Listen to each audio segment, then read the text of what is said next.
Hello, everyone, and welcome. Today, we're going to dive into one of the most powerful and, let's be honest, one of the most misunderstood techniques in AI, fine-tuning. And look, this isn't just going to be some dry, technical lecture. I want you to think of this as a strategic briefing, something designed to really sharpen your judgment on when to use this tool, and maybe even more importantly, when not to. You know the feeling, right? We've all been there. You ask one of these incredibly powerful general AI models a question that's super specific to your world, maybe a niche legal precedent or a complex financial instrument, and what you get back is, well, it's correct, but it's just so generic. It sounds like it was pulled straight from a textbook. That's a classic case of a generalist trying to do a specialist's job. And today, we're going to talk about how you build the specialist. So here's our game plan. First, we'll lay out the whole generalist versus specialist problem. Then we'll really nail down what fine-tuning actually is and look at the two main ways you can do it. Then comes the important part, a big reality check on the hidden costs and risks. After that, we'll give you a framework for making the right call for your team, and we'll wrap it all up with the one big strategic takeaway. Sound good? Let's jump in. Okay, so let's get right to the heart of it. We have these amazing general purpose models, right? They're pretty good at thousands of different things. But what happens when pretty good just doesn't cut it? For real professional work, you need deep, nuanced, domain-specific expertise. That's the gap we're trying to close here. And this is exactly where fine-tuning comes into play. It's so important to understand what we mean when we say adjusting a model's core parameters. We're not just giving the AI a few documents to read for a single task. No, this is way deeper. It's about fundamentally changing how the model thinks. It's about embedding your company's private knowledge, your specific lingo, and your unique ways of reasoning right into its core. Here's a great way to think about it. You've got RAG, or Retrieval Augmented Generation. That's kind of like giving an intern an open book exam. Sure, they have the notes and can find the right answers for the task, which is great, but it's temporary. Fine-tuning, on the other hand, that's like investing months in that intern, training them until they become a true company expert who just knows this stuff. They don't need the book anymore because that knowledge is completely baked in. So, let's say we decide we do need that deep, baked-in expertise. How do we actually go about building it? Well, it turns out there are really two main paths you can go down when it comes to fine-tuning. Two different ways to teach your model. You can kind of think of it as teaching the AI a process versus teaching it a preference. So instruction fine-tuning is all about the how. It's teaching the model to follow very specific commands and spit out answers in a very particular format. Then you've got preference fine-tuning, which is more about the which. This is where you teach it to pick out and generate outputs that feel right, that align with something more subtle, like your company's brand voice. Let me give you a concrete example for instruction tuning. Imagine a law firm. They can feed the model thousands of pairs of a request, like draft a non-disclosure clause, and then show it the exact, perfectly formatted legal text that should go with it. Over time, the model isn't just learning about contracts in general, it's learning the specific pattern of how this firm drafts them. Preference tuning is a bit more nuanced. Picture a customer service team.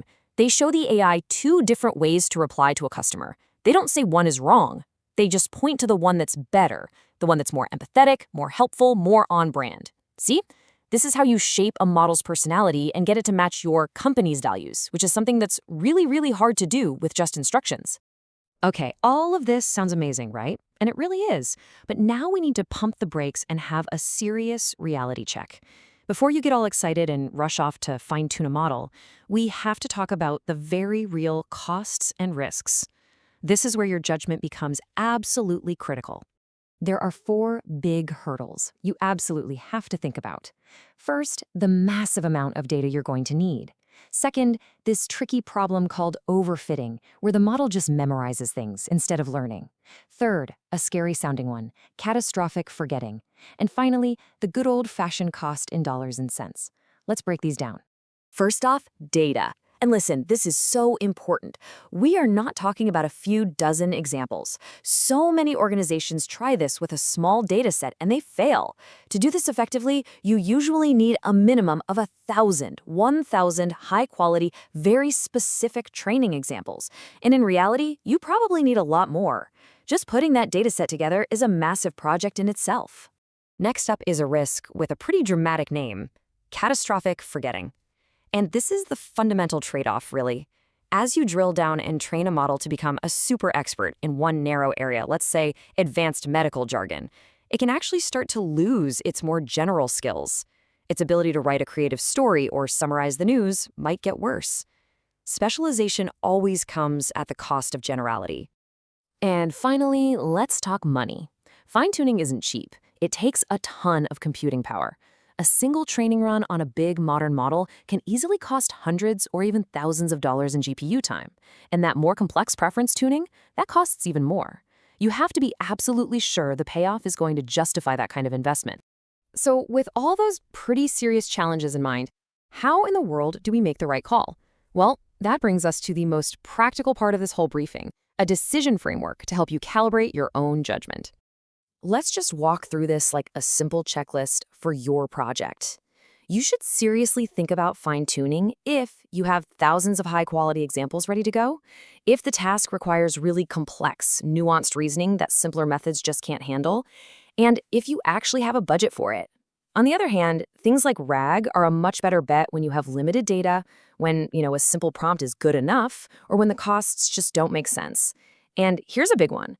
If your field changes all the time, a fine-tuned model could be out of date before you know it. All right, let's bring this all together. If there is only one thing that you remember from our time here today, please let it be this. This is it. This is the key. Fine-tuning is not a quick fix. It's not a shortcut to get around writing a good prompt. It is a major, resource-heavy project that demands a clear business case, a ton of data, and a real long-term commitment. It is a strategic decision, plain and simple. And being strategic means embracing an iterative cycle.